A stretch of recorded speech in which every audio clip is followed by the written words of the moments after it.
Well, I want to bring in Inna Sovsun now, who is a member of the Ukrainian parliament. She joins me from Kiev. Inna, so good to see you. Thanks so much for taking the time and for being with us this evening. I want to begin just by asking you what the latest is where you are. Well, while I was waiting to go on air, I was actually hearing some explosions just northwest of the city. So that is the de-escalation for you that you can, that you read on the Russian news, but it's not actually happening. So it's still a very real war around Kiev. We still got about 4 or 5 air raid alerts since the night here in Kiev. That means that the missiles have been set to target Kiev. They have not hit anything here, but it is still happening. It is still here. And that actually coincided about half an hour ago. There was yet another explanation by Mr. Medinsky, who is chairing the Russian delegation. And he says, and I quote, de-escalation in the Kiev and Chernihiv direction does not mean a ceasefire. So that is what we are seeing right now. As we speak, I'm hearing explosions northwest of the city right now. I wanted to ask you more about that because, talking about that de-escalation that's promised in Kyiv and Chernihiv to boost trust in these talks. What trust do you have that in the coming hours that will come to pass? Zero, unfortunately. I wish I could say something else, but we have zero reasons for trusting whatever the Russians are saying.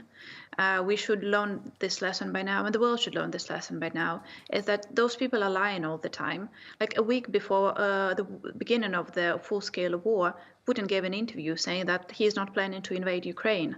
2 weeks into the war, Lavrov went to the foreign journalist and said that they'd never attacked Ukraine to begin with. So those are the people who are lying all the time. And so that is why making any deals with them is so very complicated. And that is why Ukrainian population in general is rather pessimistic about the results of those talks, because we have no reason to trust people who have been killing us actively for 1 month. But then also you have to remember that we are at war with Russia since 2014. I want to say thanks for taking the time to talk to us, especially when you're hearing explosions nearby. And I also want to ask more about your role as a lawmaker, because President Zelensky has said that he's ready to discuss neutrality and staying out of NATO. But he says it would be up to Ukrainians to vote on it. And as a lawmaker, what do you think the people you represent would vote for, and also on the issue of the status of the Donbass region if it came down to it? Well, first of all, in terms of neutrality, you have to realize that in 2014, when Putin annexed Crimea and started the war in Donbass, which has killed 14,000 people as of January 2022, we were officially a neutral state in 2014. And that gave us no guarantee from Russian aggression against our country. And trust me, people here do remember that very well. So, and that is why right now the support for NATO membership of Ukraine is as high as it has never been before. It is around 80% right now in all regions of Ukraine. Everybody is saying that we need very firm guarantees of our security that will actually make sure that we are not attacked yet again in a month, a year, 8 years from any deal taking place here right now. And that is something that we really, really want to avoid. No, of course, we want the war to stop right now. Trust me, I wish I could bring my son back home today and just forget about the war taking place to an extent that it is possible at all. But I don't want the war to restart in a month or a year or 2 years. And I don't want my son to inherit the war as well. And that is why we have to, to make realistic deals where our security will be guaranteed. And right now, we are not getting those from Russians. We are just getting promises which are not being kept.